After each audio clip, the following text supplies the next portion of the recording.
Bon, shalom. On va commencer tout de suite. Hein, c'est pas la peine, il y a quelques personnes qui sont avec nous, qui nous écoutent. Donc, Asher, bienvenue encore sur notre groupe pour partager les enseignements du Or HaChaim. On est vraiment tout au début, hein, pratiquement, on est au deuxième paragraphe. Exactement. Et, C'est-à-dire, on parle, donc on reste sur le mot Bereshit, ça va durer, puisqu'il y a 20 commentaires, donc ça va durer un certain temps, et on va mettre justement en évidence toute la difficulté de comprendre cette idée de création. Et là, ce qu'on va voir justement dès le départ, derrière cette idée de création, qu'est-ce qu'il y a derrière ce mot? Hein, puisqu'on revient sur cette idée, c'est-à-dire c'est pas la même chose de lire en hébreu que de lire en français.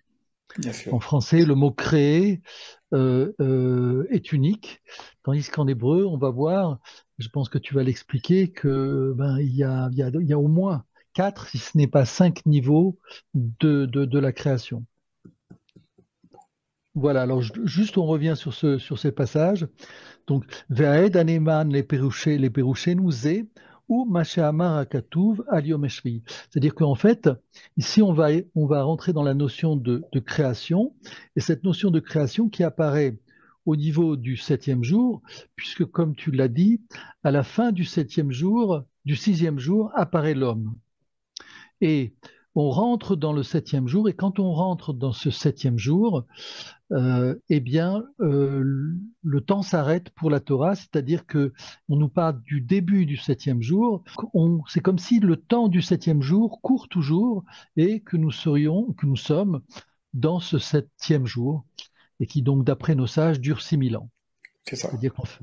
Voilà. Alors donc, comme nous sommes dans ce temps de l'histoire, celui qui nous concerne à nous, il amène justement cette idée, une autre idée de création. Il va dire Ki bo Shabbat miko melarto asher bara Elohim laasot.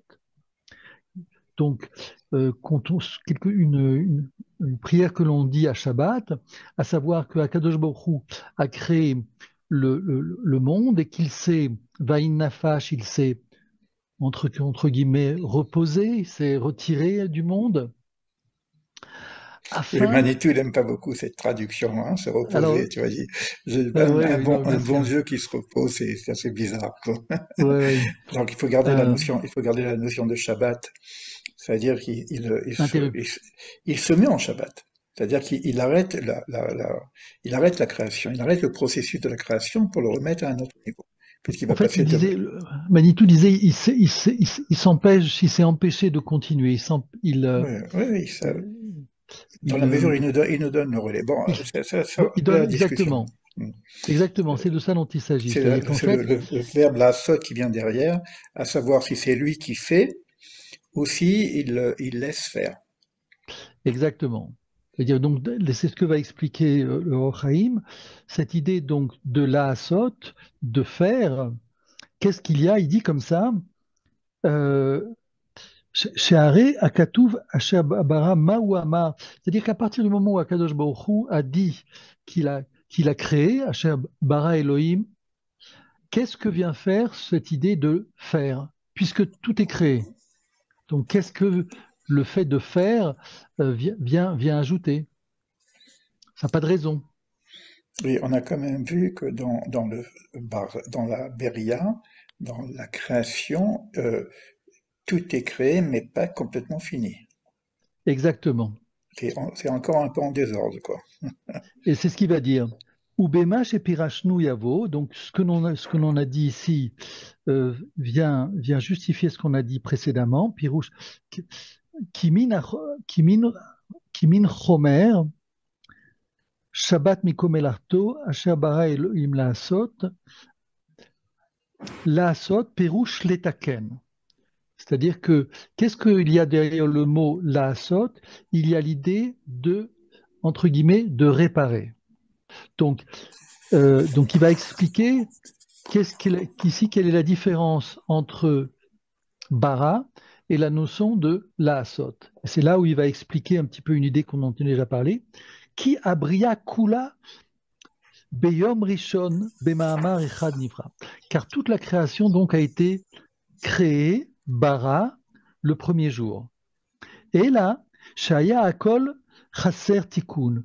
Mais il manquait dans cette création une réparation, une mise en ordre. Oui. Velema Davar Domé, et donc il donne un exemple à quoi ça correspond. Les Misheratsa Livnot Palterin. C'est comparable à quelqu'un qui voudrait construire un palais. Vekodem, Mechin Avanim Ve'aetzim Ve'afar Ve'tzichre Abinyan Bemushlam. Et donc, avant de construire son palais, il va tout préparer avec les pierres, les matériaux, le bois, enfin, la poussière, le sable, etc. Et tout ce qui est nécessaire pour compléter, pour construire son palais. Vera kacharkar, ivne et abeit. Et seulement après, il construit. Donc, c'est-à-dire qu'il y a l'apparition de la matière de manière éparpillée, mais elle existe. Mais, mais malgré tout, la maison, elle n'est pas construite. C'est-à-dire que le monde n'est pas encore construit tel qu'on le voit. Ken, Ken abore baraou, bara betrilat kol atzache olam, bedibur echad. Et donc, Akadosh Baruch Hu livroa, dans le sens de l'hébreu de cette notion de créer, a été faite en une seule parole, en un seul, même instant, comme on a dit, c'est problématique, dans le mot Bereshit. Ve'aya akol munach gadouche be'arboveya. Et tout était, comment dire, éparpillé pour faire ce palais. Ve'acharkar itri lesader davar dibur alkol ofnav ve'asa paolo it ale shemo.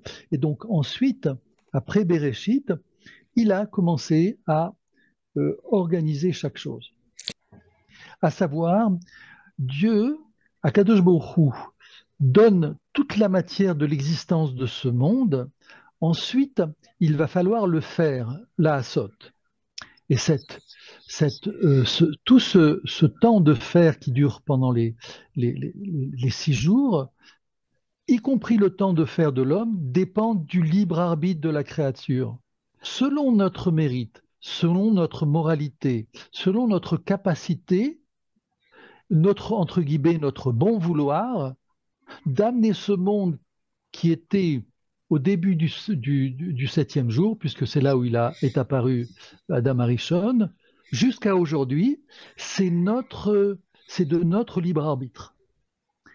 Et ce qui change ici complètement la notion de Darwin, qui elle est une évolution qui se fait du fait de la force qui est en présence, c'est-à-dire l'animal faible va disparaître, l'animal fort va se développer, etc. Ici, le créateur ici nous parle d'une intelligence et d'un libre arbitre au niveau de chaque créature, y compris, comme tu en avais déjà mentionné, y compris même les plantes, puisqu'on va parler de ça. C'est-à-dire que euh, voilà. Oui. Oui, ce qui est difficile, c'est que sinon on se perd un peu parce que dans la compréhension qu'on a, lorsqu'on parle des plantes de la Beria, lorsqu'on parle de l'homme de la Beria, on pense à nos plantes et on pense à l'homme que nous sommes. Alors que dans la Beria, il n'y a rien. Il n'y a rien. Il n'y a rien de concret, il n'y a rien il n'y a pas encore d'existence. Simplement, c'est comme un plan, quoi, hein. Et c'est là où il va y avoir différentes strates qui nous amènent à notre propre réalité.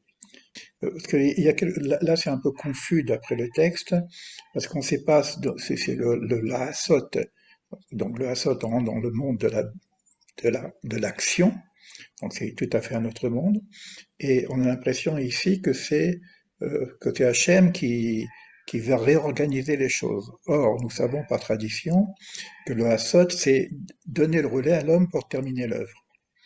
Alors, ce qu'il est en train de parler, là, parce qu'il parle de réarrangement, il me semble hein, qu'il parle d'abord du monde de la Beria, et après il dit qu'il va y avoir un autre monde derrière la Beria, avant même le monde de la Hassot, c'est le monde de la Yetzira. Et on va avoir dans le prochain chapitre, dans le chapitre, donc il sera très très loin le chapitre, parce que là, on est toujours sur Bereshit, mais au deuxième chapitre de la Genèse, on voit qu'il n'y a pas d'homme. Donc, pourquoi il n'y a pas d'homme? Parce qu'il a été créé, mais il n'est pas encore existant. Donc il n'y a pas de plante non plus. Pourquoi? Parce qu'il est créé, mais dans le sens biblique, hein, c'est-à-dire qu'il est dans le monde des anges, on pourrait presque dire, hein, c'est dans le monde non matériel. Et puis, on va faire la formation. Et là, la formation, c'est le réarrangement, comme il le dit ici.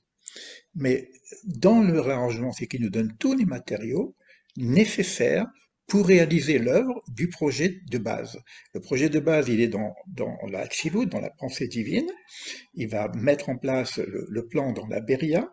Ensuite, il va mettre tous les monde de la élémentaux, création. tout ce qui vient de dire ici. C'est-à-dire qu'on aura tous les éléments nécessaires au niveau de la Yetzira, donc de la formation, il y a les lettres, il y a beaucoup de choses là-dessus. Hein, c'est le Sefer Yetzira en plus, hein, si on veut rentrer vraiment là-dessus, c'est vraiment le Sefer Yetzira. C'est un livre extrêmement obscur d'ailleurs, mais c'est le monde de la formation. Et après, nous sommes dans notre monde à nous, quoi. Exactement. Exactement. Exactement. Et tu peux, oui. Et donc, là, tu vois, quand tu parles de la notion de la sotte, c'est la notion de réparation, et on va voir ce que va dire le Or HaChaim. Cette notion de réparation. Alors, tu as posé la question, est-ce que c'est le travail de l'homme de réparer ou le travail du créateur? Alors, c'est pas vraiment une réparation, mais souvent, on parle de tikkun. Un Oui, tikkun, oui. c'est arrangement, Arrangement, tout à ouais, fait. c'est aussi des arrangements. Arrangement. Tu vois, on termine quelque part tous les matériaux sans l'autre. On est des constructeurs, altikre banaïr et le bonaïr. C'est-à-dire qu'on nous donne tous les éléments pour construire la maison divine, quoi, quelque part. Hein. C'est-à-dire que Exactement. ce monde doit devenir un véritable temple, et nous-mêmes aussi, hein, parce que nous sommes le monde. Et on a, à ce moment-là, c'est les temps de 6000 ans pour pouvoir réaliser le projet. Exactement. Et donc, dans cette perspective de mise en ordre, on va voir que donc ce que va développer le Horkheim, les choses existent, mais dans le désordre. Exactement. Ouais. Et il va intervenir pour que les choses se mettent en ordre, mais comme tu as dit, c'est dans l'idée de remettre les choses en ordre, il y a une liberté, un libre arbitre qui est donné à la créature. Exact. Alors, Ouais. du temps de l'homme, c'est notre septième jour, mais du temps des autres jours, entre guillemets, de la création, la créature elle-même est engagée dans un certain libre arbitre, c'est-à-dire qu'on va voir que la capacité de la créature au niveau de chaque jour va être dans la mesure de ce qu'elle est capable de faire. C'est pour ça que, comme tu dis, à la fin de chaque jour, il y a marqué Vaïchen.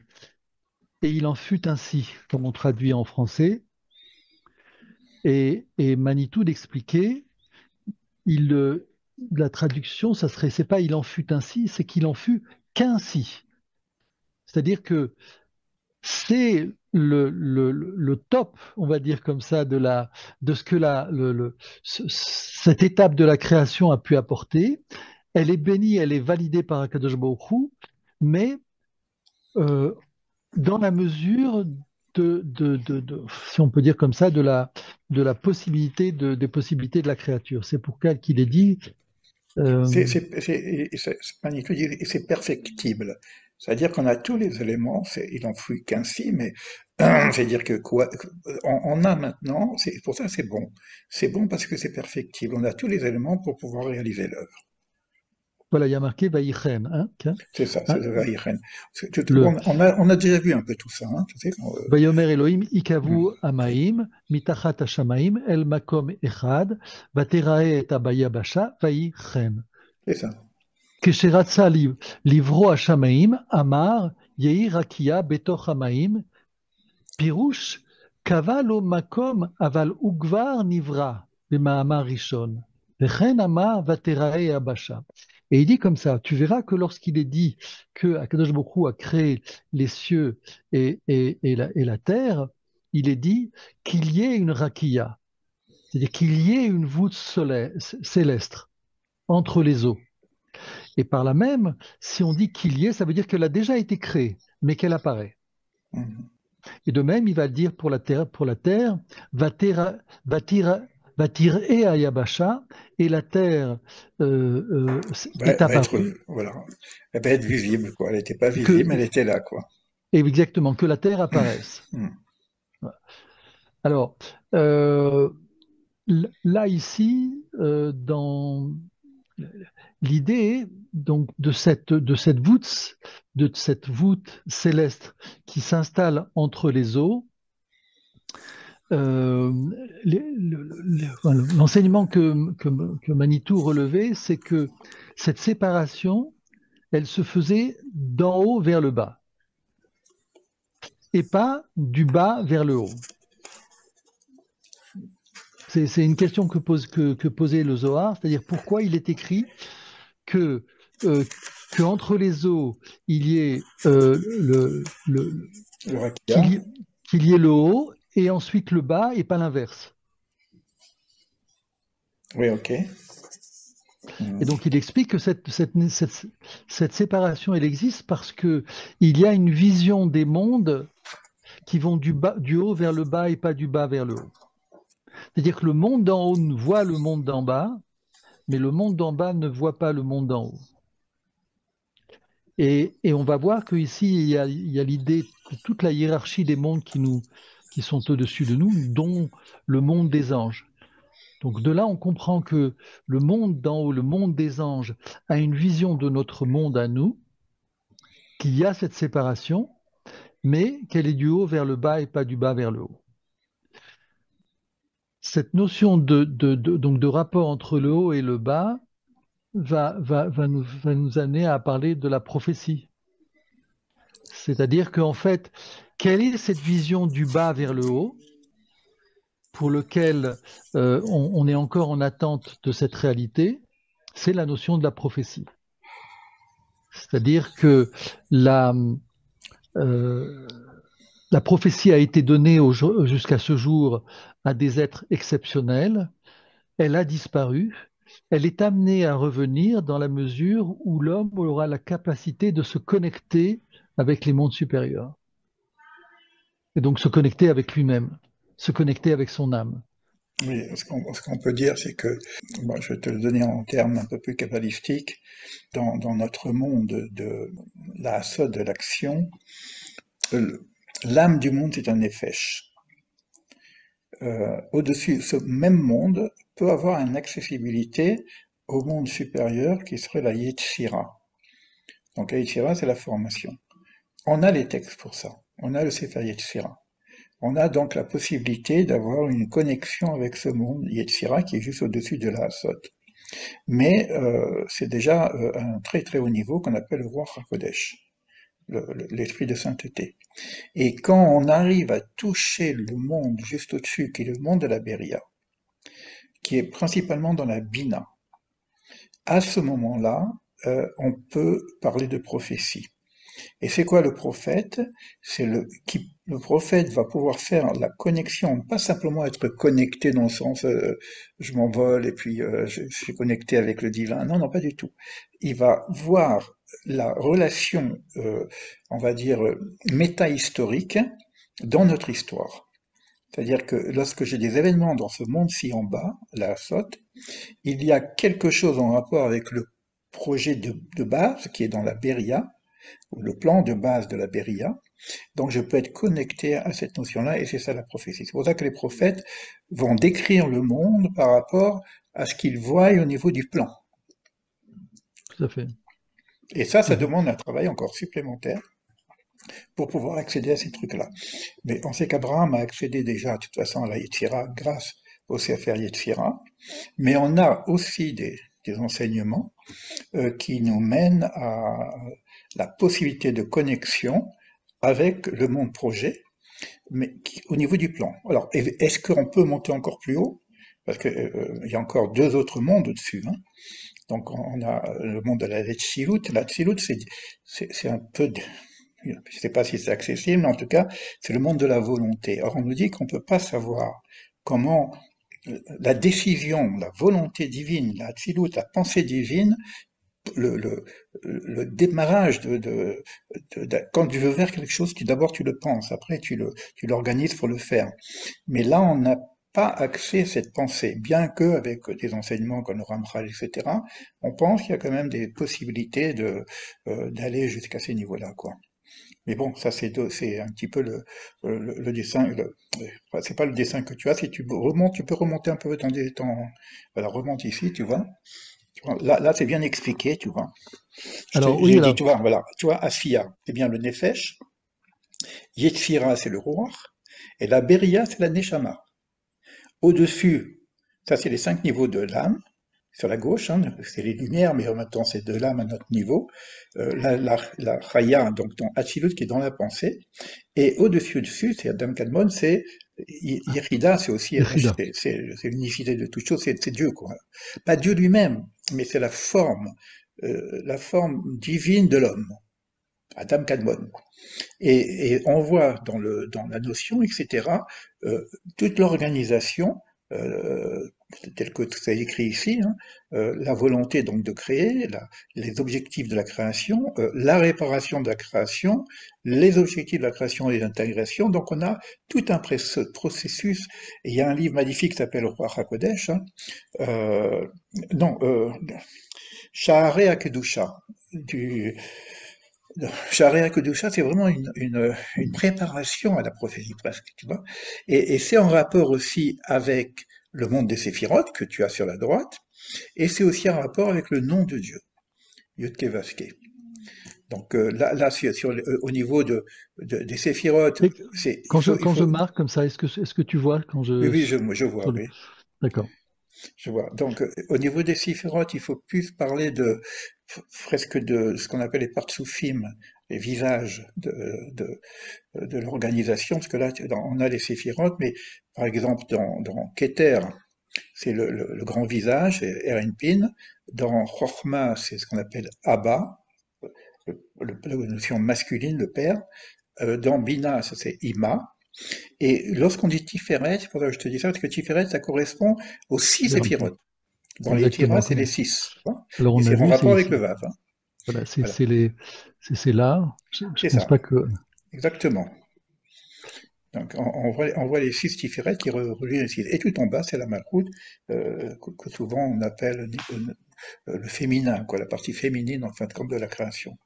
En rapport avec les noms divins, donc en bas, ce qui comprend Yud Kevaske au plus haut, le Yud est dans la Chorma, c'est-à-dire à bas, mais on va dire dans la Chorma, le premier est dans la Bina, le Vav qui correspond au 6 là, et qui vaut 6 également, est dans ce qu'on appelle le petit visage, ou alors éventuellement Tiferet. Et puis vous avez donc le dernier est dans la Malroute. Et on sait il y a un travail à faire, parce que dans les arrangements dont on parle, puisqu'il ne s'agit pas de matériaux, c'est pas qu'on nous propose d'aller faire de la périculture, par exemple, tu vois, pour essayer d'améliorer la situation. Bon, c'est vrai qu'on doit faire de l'agriculture, machin, etc. Dans les arrangements ici, c'est soit je vois ça au niveau de comment je peux faire, c'est de l'écologie pure, mais c'est pas que de l'écologie. Si je regarde les âmes, ça veut dire c'est les arrangements au niveau de mon âme, c'est-à-dire les connexions possibles que j'ai entre mon nefesh, mon ruach et ma neshama. Et puis pour la notion du nom divin, il y a aussi ce qu'on appelle des arrangements, c'est-à-dire il faut que le nom divin soit complet. Et on nous dit il y a comme une division dans le monde avec les lettres. C'est comme si le Yud-He, qui est tout en haut, et c'est là la Rakia d'ailleurs, il serait séparé d'ailleurs du Vav-E qui est en bas. Et donc le nom divin tel qu'il n'est pas dans son expression totale. Tu vois, donc il y a une nécessité de mérite ça, de séparation entre ce monde de perfection, pour dire de vérité, et notre monde de réalité. Et lorsqu'on arrive à rejoindre, grâce au Vave, les deux mondes, eh ben, on réalise en même temps la connexion des lettres du nom divin pour qu'il soit complet. Ça, Mhm. c'est pour t'expliquer le terme ici. Et c'est pour ça Ah, que bah, dans le texte ici, je vois que peut-être qu'il va le dire plus tard, hein, J'ai l'impression que le Or Oui, HaChamim parle après, de ces choses-là. il va Euh, parler.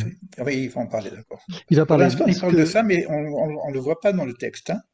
Ce que je voulais amener, c'est ici introduire aussi un enseignement de Manitou, c'est avec cette notion de haut et de bas, c'est-à-dire que l'idée principale d'Akadosh Baruch Hu, du Créateur, c'est que ce monde supérieur puisse descendre dans ce monde-ci. C'est-à-dire que on apprend que quand on parle du septième jour, Vaïn Nafash, l'idée soi-disant de se reposer, de se retirer du monde, c'est à un moment donné, le Créateur ne peut pas avoir sa place dans ce monde imparfait, on va dire comme ça. Donc il se retire du monde. L'idée de Vaïn Nafash, c'est cette idée de se retirer. Donc le véritable projet d'Akadosh Baruch Hu, c'est justement de pouvoir, lui, apparaître, comment dire, se faire reconnaître dans ce monde avec l'homme. Et donc c'est ce rapport entre le haut et le bas. Pour que ce rapport entre le haut et le bas se fasse, il faut que le bas puisse monter. Et cette rencontre doit se faire dans ce monde-ci, c'est-à-dire dans un monde où, quand on parle, monde réparé, l'homme est capable déjà, ne serait-ce qu'à un niveau moral, de réparer, de pouvoir amener la paix, etc. Et toutes ces notions-là qui font que, justement, la présence d'Akadosh Baruch Hu peut se faire au travers du temple de Jérusalem, du Beth Amikdash. Donc, cette descente, elle apparaît au niveau du projet d'Akadosh Baruch Hu avec la bria, avec le don de la Torah. C'est-à-dire que ce que tu as commencé à expliquer, le don de la Torah vient du monde de la Hatzilut, c'est-à-dire du monde de la Chorma. C'est là où se trouve la Torah. C'est là où se trouve, comment dire, le Kisei HaKavod. Là où, c'est-à-dire que l'origine de la Torah, l'origine d'Israël vient de ces mondes supérieurs. Et là, Moshe Rabbeinu a pu monter. C'est-à-dire qu'on dit que Moshe Rabbeinu a pu arriver au niveau de la Hatzilut. Et donc, au niveau de la lumière, c'est Chaya. Et il reste au-dessus, il y a cette notion de Yechida. Mais par là même, qu'est-ce qu'on est en train de parler? On est en train de parler de la capacité à l'homme, dans ce monde-ci, dans cette matérialité, dans cette corporalité, de pouvoir s'élever dans des niveaux supérieurs au niveau de l'âme, sachant que ce travail se fait par l'action, c'est-à-dire au niveau de la matérialité. Et, et donc qu'un homme puisse être capable comment dire, d'atteindre la totalité de son nefesh, c'est déjà une réussite extraordinaire. Mais s'il arrive à s'élever au niveau... Bref, il y a ici l'élévation dont on parle, c'est à la fois une élévation spirituelle, mais en même temps une élévation profondément liée à la réalité. C'est pour ça que, au travers de nos actes, il y a l'expression de notre âme dans le concret. C'est derrière notre acte, il y a l'expression de mon libre arbitre. Quand je décide de dire quelque chose, quand je décide de faire quelque chose, toute décision, même dans la pensée, est un choix. Ce choix-là, il aboutit avec quelque chose de concret, et ce quelque chose de concret va dire en fait qui je suis. C'est-à-dire que il suffit pas d'être élevé au niveau de la pensée. Il suffit pas même d'avoir une belle moralité interne. Il faut être capable de réaliser toutes ces choses-là au niveau de la réalité. Pour donner un exemple, on peut être quelqu'un de très honnête, mais prenez cette personne honnête et mettez-le dans le marché économique. C'est-à-dire comment il va véritablement gérer son honnêteté quand il s'agit de faire des profits, de gagner un peu plus, de gagner un peu moins, etc. Et donc, ici, on apparaît dans ces mondes que l'on voit au niveau des sphirotes, tout le projet du Créateur. À savoir, le projet du Créateur, tel que nous l'enseignait Manitou, c'est de permettre à Akadosh Baruch Hu de s'installer dans ce monde. C'est-à-dire la Shekhinah. La Shekhinah, que la Shekhinah puisse apparaître. Et pour que la Shekhinah puisse apparaître, il faut que l'homme le permette. Pour que l'homme puisse le permettre, il doit s'élever, lui s'élever du bas vers le haut. Et seulement à cette condition, à ce moment-là, de manière naturelle, par exemple, de manière naturelle, le temple de Jérusalem va apparaître. C'est-à-dire que notre histoire, elle ne vient pas par ce que l'on fait, mais par le résultat des choses. Je ne sais pas si tu vois ce que je veux dire. Oui, oui, oui, oui, bien sûr. Euh, la seule chose que je pourrais dire sur ce que tu es en train de dire, c'est au niveau de à quel plan on se situe. C'est-à-dire que on parle par exemple Là, de au niveau de la malchoute, là. oui, donc on est au niveau du nefesh. Donc, on est au Et niveau du Nefesh. c'est Et ça. encore, et le bas, c'est-à-dire qu'on Oui, est, oui, non, c'est on pour est, ça que on on est peut parler. dans Mais la non, ligne du bas du plan, là. oui, oui. Et c'est-à-dire, mais dans ce niveau de la malchoute, il y a aussi les 10 séphirotes. C'est-à-dire que dans le niveau du Nefesh, Tout à fait. il y a aussi les 10 principes. Il y a aussi les 5. C'est-à-dire qu'on peut parler de Hatchilut, par exemple, à notre niveau, qui serait une forme de la pensée, etc. Mais il s'agit du Hatchilut du monde de la Ashia. Tout à fait. Et non pas le Hatchilut, parce que la plupart du temps, quand on voit l'arbre de vie que tu as montré ici, on ne sait pas si c'est l'arbre de vie général, ou si c'est l'arbre de vie qui se trouve dans Hatchilut. La plupart du temps, quand on parle de l'arbre de vie, le véritable arbre de vie, c'est dans l'Hatchilut. D'accord? Adam Kadmon est au-dessus même. Et c'est Tout à fait. encore l'arbre de vie. C'est-à-dire que l'arbre de vie, on va le trouver dans tous les niveaux. Ce qui fait que ce que tu es en train de dire là, c'est que je peux construire dans mon monde ici l'organisation de mon arbre de vie. Que je sois aligné dans les 5 niveaux, au niveau où moi j'en suis. Et Tout à fait. à ce moment-là, parce que lorsque le nefesh est propre, on va dire ça comme ça, les canaux de l'arbre de vie sont un peu, comment dire, débouchés, l'influx peut marcher, et à ce moment-là, je peux être en connexion avec le roi, le niveau supérieur. Et là encore, il y a tout le travail à faire de que la même chose qu'on reprend, mais là, si on n'est plus au niveau de l'action proprement dit, on est à un autre niveau lorsqu'on est au niveau du roi. C'est-à-dire que Mhm. je peux faire un travail par exemple, sur les méditations, donc je peux faire un travail sur mon inconscient, découvrir mon inconscient spirituel, etc. Mais on n'est plus dans l'action proprement dite, on est dans un autre niveau, puisqu'on n'a pas, c'est l'esprit, quoi. Hein. On pourrait dire c'est le corps et l'esprit. Donc là, au niveau du Nefesh, peut-être c'est un travail qui est sur les midotes, sur les valeurs, sur la morale, etc. Et puis, c'est un peu le corps, tout ça. C'est aussi la parole. La parole, c'est aussi une action. Et puis, on va monter de degré en degré. Et il faut en même temps savoir que le niveau de la Neshama est très rarement accessible. C'est-à-dire, c'est le niveau de la Shema, c'est la prophétie. Tout à Le fait. niveau du roi, c'est le haut niveau du roi, c'est le roi HaKodesh. C'est l'intelligence, c'est vraiment l'initiation. Donc, il y a une démarche. Alors, qu'est-ce qu'il y a au-dessus? Évidemment, on a dit que c'est Moïse que tu viens de dire. Oui, Moïse est arrivé jusqu'à la Tzilut. Mais c'est Moïse, et on dit qu'il n'y a pas de prophète. Tous les Plus autres grand que. prophètes qui viennent, il y a que un prophète qui reçoit ça, et ensuite il y a les autres prophètes, il y a les 12 petits prophètes, et puis il y a tous les grands prophètes. Donc les prophètes se situent à Alors, plusieurs niveaux, quoi. Hein. alors justement, je rebondis ce que tu dis, c'est-à-dire qu'en fait, on retrouve le moment clé de tout cela, c'est le moment où Israël reçoit la Torah. C'est-à-dire qu'à un moment donné, il y a une possibilité que les mondes supérieurs apparaissent dans les mondes d'en bas. C'est le moment du don de la Torah. Mais il faut expliquer que ce moment du don de la Torah n'est possible que dans une certaine réalité de ce monde. C'est-à-dire la première réalité, c'est de sortir de l'aliénation. Avant que Moïse reçoive la Torah sur le mont Sinaï, il y a la sortie d'Égypte. Donc, au niveau de l'image, c'est une sortie concrète de l'aliénation. C'est sortir de l'esclavage. C'est tout ce temps, si tu te rappelles, qu'il y a entre la sortie d'Égypte et les 40 jours, qui sont une élévation morale.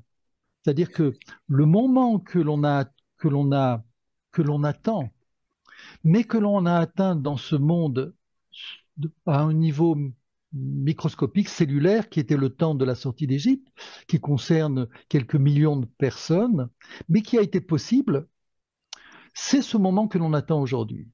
Oui, vas-y, je Oui, t'en oui, prie. non, non, comme on travaille sur plusieurs niveaux, donc Voilà. c'est important de faire les connexions. Là, si je fais la connexion avec ce qu'on a appris sur le Bahir, c'est là parce que tu parles de la sortie d'Égypte, d'accord? On sait qu'en Égypte, on était dans les 49 degrés de Touma, inférieur. Et après, On va dire, traduire d'impureté. Bon, de mélange en tout cas. Bon, de mélange, voilà. en tout cas, une certaine Il, maladie, quoi. voilà, il fallait sauver le peuple parce que ça n'a pas fonctionné. L'alliance avec l'Égypte n'a pas fonctionné, donc au secours, quoi. Là, c'est fini. Si on passe à à la 50e porte d'en bas, on remonte plus. Maintenant, quand on sort d'Égypte, on va compter, c'est la Pessa, c'est la Pâque juive, on va compter l'Omer. D'accord? On va compter 49 jours pour arriver à la 50e porte qui est la Bina. D'accord? Mhm, Donc là, c'est une montée. D'accord? Mais il faut savoir que quand on sort, il y a un travail à faire avant de sortir, pour sortir. Donc il y a une autre montée, c'est la montée qui se fait en Égypte, mhm, dans les ténèbres de l'Égypte. Il y a un travail qui va se faire par les enfants d'Israël pour sortir justement de là où ils étaient. mhm. Et une fois qu'ils sont prêts, lorsqu'ils sortent, ils vont. Donc il y a 2 fois 49. Ça, c'est le Bahir qui nous apporte ça, tu vois. Il y a un 49 qui nous amène à la sortie d'Égypte, et il y a un 49 qui nous amène au temps de la Torah. Donc après, bon, après il y a d'autres choses dans le Bahir qui sont beaucoup plus compliquées, donc qu'on étudie avec Rabbi Pinchas. Et il y a un lien entre ce que tu dis et cette notion de montée. Mais ce que je voulais simplement dire, parce que il y a les deux choses. Il y a la montée, qui est un travail sur nos écorces, c'est-à-dire enlever les écorces. Il y a tout un travail Des voiles, voilà, des voiles, des des, écorces, des- épuration, etc., qui nous amène des intérieurement, croyances. aussi toutes les fausses croyances, qui nous amènent à la sortie d'Égypte, c'est-à-dire qu'il faut d'abord sortir. Mais le problème, c'est que la plupart des gens sortent d'Égypte et l'Égypte elle est avec eux. Donc, on est sorti géographiquement du lieu, Ben mais oui, bien sûr. on l'a On n'est gardé pas. enfin, Le programme reste encore installé en nous. Oui, c'est vrai. On se donne l'illusion d'être. Voilà. bon, on Euh, verra comment alors, le Rachaim en parle, si tu veux. on va revenir de On toute va, façon sur ces notions de monde. Je vais oui, juste, on va au moins juste s'avancer. On va faire oui, le paragraphe on suivant, continue, oui. puis on continuera. Alors, il y a marqué comme ça. Ve'aesh shelo iskir Hashem tikuno kol ikar.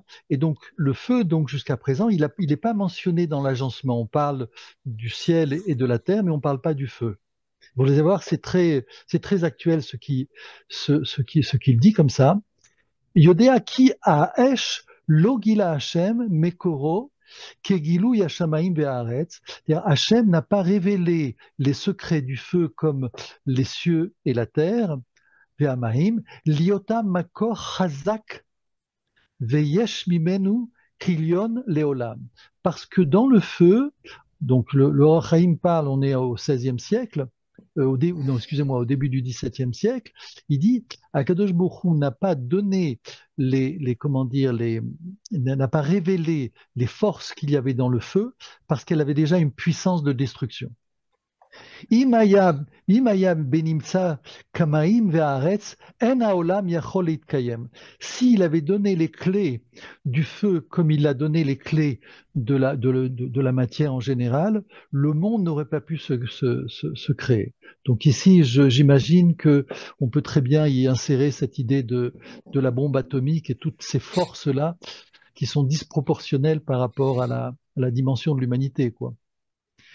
Je continue? Oui, oui, bien sûr. לזה הניחו הקדוש ברוך הוא במקומו שנברא במאמר הראשון, מובלע ברעפים על שהצורך אדם, c'est-à-dire il a laissé les choses à l'endroit où il se trouvait au niveau du premier jour de la création concernant le feu, Mhm. c'est-à-dire caché dans les entrailles de la roche, le silex, Mhm. jusqu'à ce que l'homme il en ait besoin, et donc il frappe le silex pour en extraire le feu dont il a besoin. C'est-à-dire qu'en fait, Akadosh Baruch Hu a laissé malgré tout à l'homme la possibilité, selon ses besoins, ses moyens, d'extraire cette force qui est le feu et qui commence avec le silex. Et qu'à un moment donné de l'histoire, il y a un homme qui a trouvé qu'en en frottant deux pierres, il y allait avoir une flamme qui allait sortir. Jusqu'à ce que l'homme en ait besoin et qu'il frame le silex pour libérer la quantité de feu nécessaire. Voilà.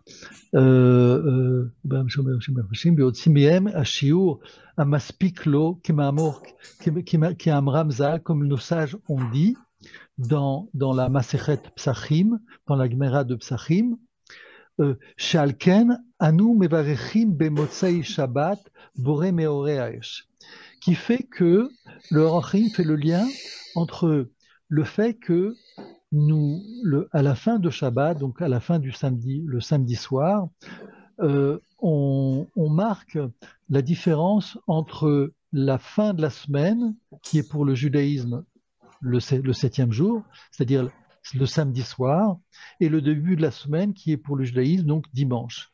Hein, donc, nous, le début de notre semaine, c'est le dimanche. Dans le christianisme, c'est le lundi. Et dans l'islam, ben, c'est le samedi, puisque le jour saint Non, dans attends, attends, l'islam, non, c'est. non, non, non. Le samedi, c'est pour nous, le dimanche, c'est pour les J'ai dit chrétiens. le premier jour. Non, non, j'ai dit le Ah, la premier première jour. jour, pardon, pardon. Tu as raison. Alors, oui, Ouais, oui, vaut mieux le dire comme tu dis. Tu as raison. Le jour oui, saint pour l'islam, c'est le vendredi. c'est ça. Le jour saint pour le judaïsme, c'est le samedi. Et Mm, pour les chrétiens, c'est dimanche. mm. Et donc, nous, à l'issue donc du samedi soir, on marque cette séparation en allumant une bougie, en faisant une prière sur cette bougie, qui marque ici, d'après le Or Chaim, qui marque ici le fait que elle apparaît à la fin de la création, la fin du septième jour. C'est-à-dire que la, comment dire, nous sommes, comme nous disons, nous sommes dans le septième jour. Et donc, c'est seulement à la fin de ce septième jour que lorsque l'homme est capable de maîtriser le feu, qu'apparaît justement le jour suivant. On passe à la semaine suivante. Et voilà. Si tu veux, Je te laisse. Non, moi, tu veux, je veux bien commenter, mais je vais encore changer le degré. Je vais on va demander aux personnes s'ils veulent poser des questions aussi, euh, qui sont là, parce que bon, tout à l'heure ils écoutent. Bon, on va rester sur ça. Juste en même temps que, puisque tu parles de l'Avdallah, euh, l'Avdallah, c'est donc la séparation entre le jour de Shabbat et les 6 jours. Mais le jour de Shabbat est un jour hors contexte, d'accord?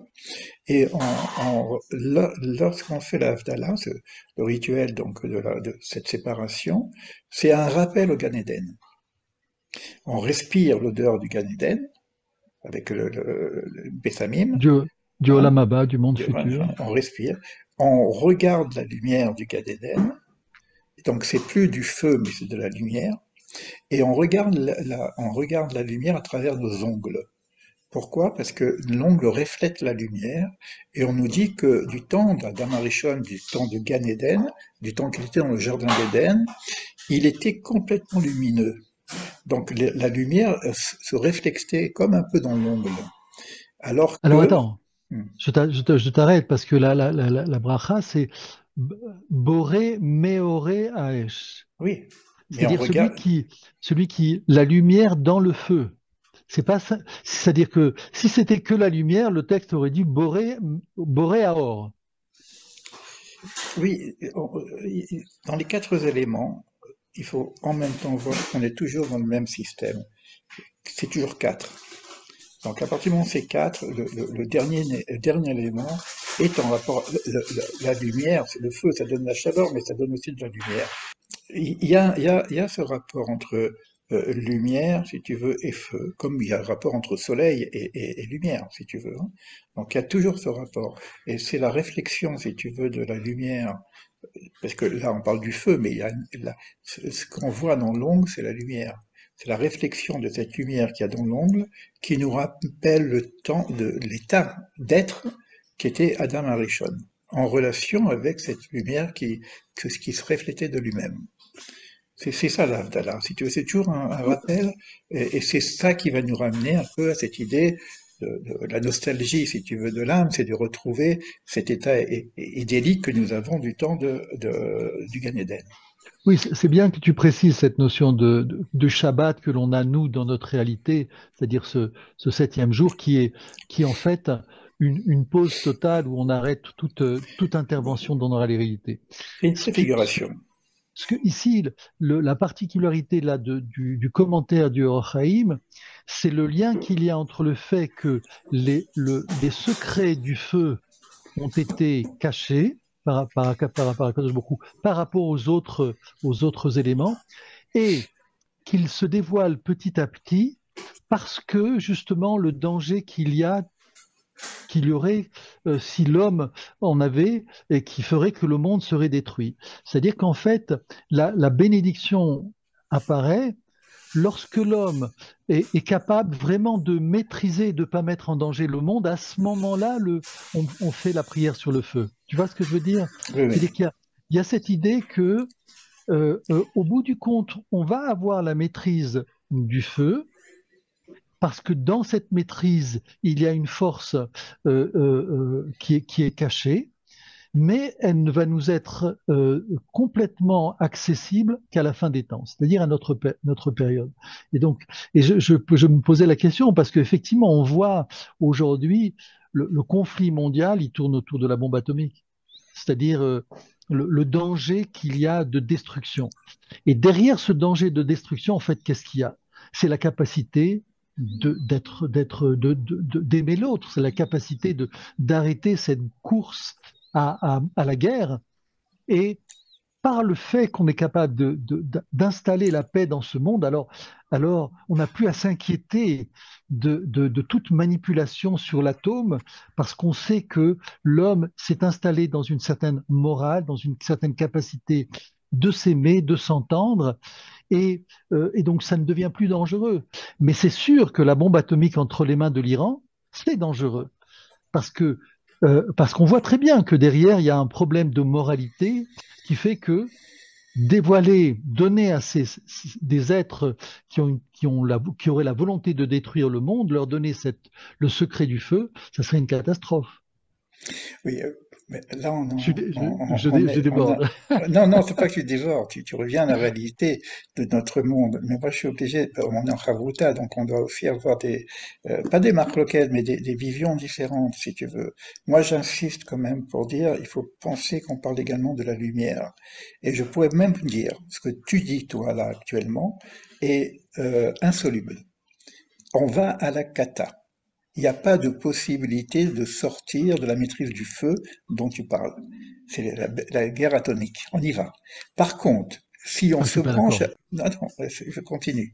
Si on Alors se branche, continue. non pas au niveau de la morale, parce que même la morale, elle est un peu mélangée de partout. C'est une marloquette, hein, après on peut discuter, parce que c'est ça la chavruta. Si je me branche à la notion de lumière, cette lumière qui est cachée, qui n'est pas accessible et qui n'est pas maîtrisable, tout ce que tu viens de dire, je le redis, mais sur un autre plan, plus haut, beaucoup plus haut. Donc je ne parle plus du feu matériel, parce que là tu parles du feu matériel, donc ce monde-ci, dans la SIA, mais comme on parle des autres mondes, on parle des autres mondes. Il faut savoir que dans les autres mondes, on va parler maintenant de lumière. Et il y a une lumière qui est cachée qu'on appelle Oraganose. Et si l'homme, le sage, le prophète, c'est pour ça qu'on a besoin de la prophétie aussi, se rebranche à ce niveau de lumière. Et si la lumière arrive à notre niveau d'humain, cette lumière, je parle lumière, je parle pas de la lumière du soleil non plus. On parle pas de ça, hein, on parle de quelque chose qui est totalement spirituel. Et c'est ça qui permettrait à l'humain de maîtriser le feu d'en bas. Bah, ça revient un petit peu je suis désolé ça revient à ce que je dis. C'est-à-dire que si tu prends l'idée du prophète, derrière l'idée du prophète, il y a l'idée de l'homme qui est capable de se rendre accessible à la prophétie. Si, par Oui, oui, exemple, ah non, tu as raison. si tu prends l'image de Moshe, Moshe, il lui a été donné toute cette force.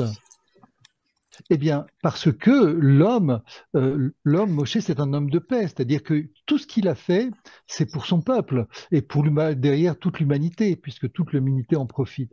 Mais c'est pas à n'importe qui à qui il a été donné la possibilité de s'élever à ces mondes-là. C'est un homme qui est justement capable de maîtriser vraiment la paix dans ce monde Oui, et et c'est un et qui homme de n'est pas. lumière aussi. Oui, oui, bien sûr, tout à fait, Quand il tout à, montait là-haut, tout à il fait, avait la lumière autour de lui. tout à fait. C'est un petit peu, soit je prends la guerre d'en bas, si tu veux, la guerre du feu, comme tu peux dire, la guerre de la bombe atomique, soit je prends la guerre des lumières. Donc il y a aussi une autre guerre beaucoup plus métaphysique. Et il y a aussi une possibilité de se brancher. Parce que si tu veux discuter avec les gens d'en bas, que tu prennes l'Iran, que tu prennes et tout ce que tu veux, c'est- en- en- en- en- et c'est pour ça que je dis, quand tu parles de la cloison, si je ne branche pas, s'il n'y a pas des gens comme Moïse, comme des prophètes, comme Eliyahu Hanavi, etc., qui viennent nous donner de la lumière, à ce moment-là, on peut régler tous ces problèmes de guerre et paix qui est en bas. Il y a guerre et paix en bas, il y a lumière et ténèbres en haut. C'est la même guerre quelque part, mais sur un autre plan. C'est- Ben, c'est la preuve que c'est possible puisque Moshe a existé. Voilà, oui, oui, oui. Donc, Donc, parce que tu as commencé par dire c'est presque de l'ordre de l'impossible tout au non, c'est début. de l'ordre de l'impossible si on ne réfléchit que par le bas. C'est de l'ordre de l'impossible. Si je regarde que la problématique de ce que tu as dit, le feu, c'est-à-dire Oui, la bombe oui, oui, atomique, oui. Alors, etc., je parle de la géopolitique, c'est impossible au niveau de la géopolitique, oui, de oui, la j'ai moralité compris. de la Si, moralité si des on, grands dirigeants, c'est impossible. Par contre, quand on parle du Mashiach, c'est quoi le Mashiach? C'est quelqu'un qui va apporter une lumière. Il va pas oui, régler oui. simplement le problème. Il Alors va apporter effectivement, c'est ce que un tu, niveau c'est Moïse. Moïse, quand il amène la tout à fait. Torah, c'est autre chose. Il a pas, alors Oui, évidemment qu'il c'est-à-dire va y en avoir fait, toutes les règles aussi de vie commune en bas aussi. Donc c'est-à-dire il y a une relation entre les deux.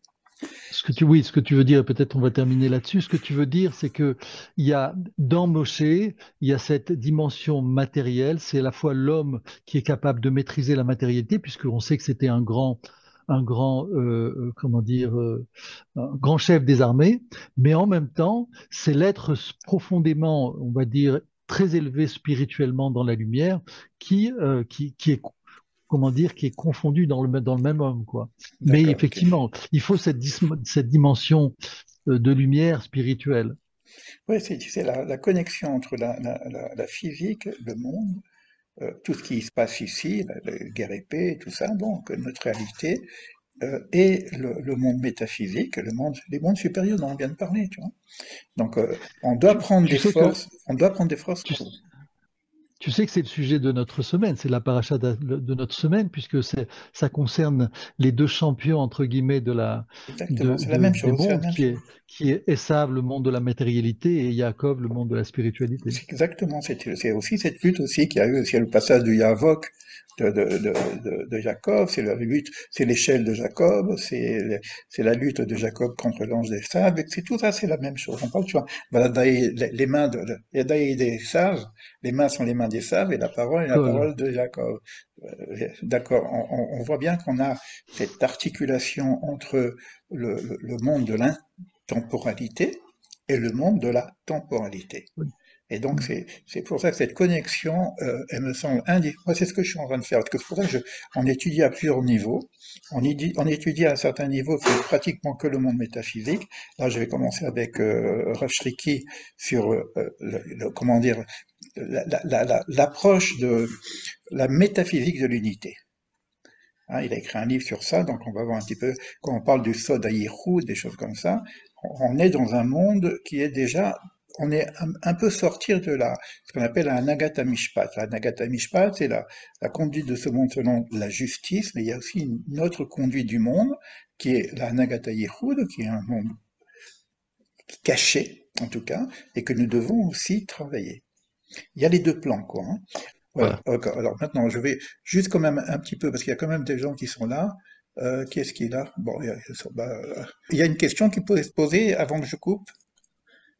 Sinon, on le reprendra entre nous, hein, parce que de toute façon, il y a des cours qu'on continue à faire ensemble, et puis bon, je reprendrai le cours. Cette question est très importante. Hein, on va rester sur ça, on va voir après la suite. Hein, parce que le Roi Chaim, c'est évident qu'il va nous amener là. Hein.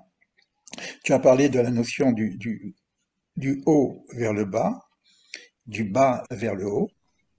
Et quand je te parle du bas vers le haut, c'est de savoir aussi revoir ce que nous disons dans ce monde-ci au niveau des lumières d'en haut. Tout est lumière de toute façon. Même la matière est lumière, on le verra ça plus tard. Ok, allez, écoute, on se dit à la semaine prochaine. Je te dirai au niveau de l'or, si on reprend lundi soir ou si on reste comme ça. Ok? Pas de problème. Élie, Oui, Élie Hecher, merci beaucoup. Je voulais juste vous dire que c'est un cours, j'allais dire puissant, qui mérite d'être réécouté et réfléchi. Donc, poser des questions comme ça mérite vraiment qu'on le réécoute avant de vous, voilà, de vous questionner. Au fur et à Oui, mesure, c'est tellement lourd pour des gens qui ne sont pas habitués comme moi que je dois réécouter au moins une fois pour poser de bonnes questions. tu pourras poser les questions dans le replay ou même lorsqu'on se retrouvera ensemble Absolument. Merci beaucoup. dans notre rencontre en petit groupe. Entendu, merci. Allez, à Bonne bientôt, journée, je au vais couper. revoir. Au revoir. bonne Au journée, revoir. bientôt.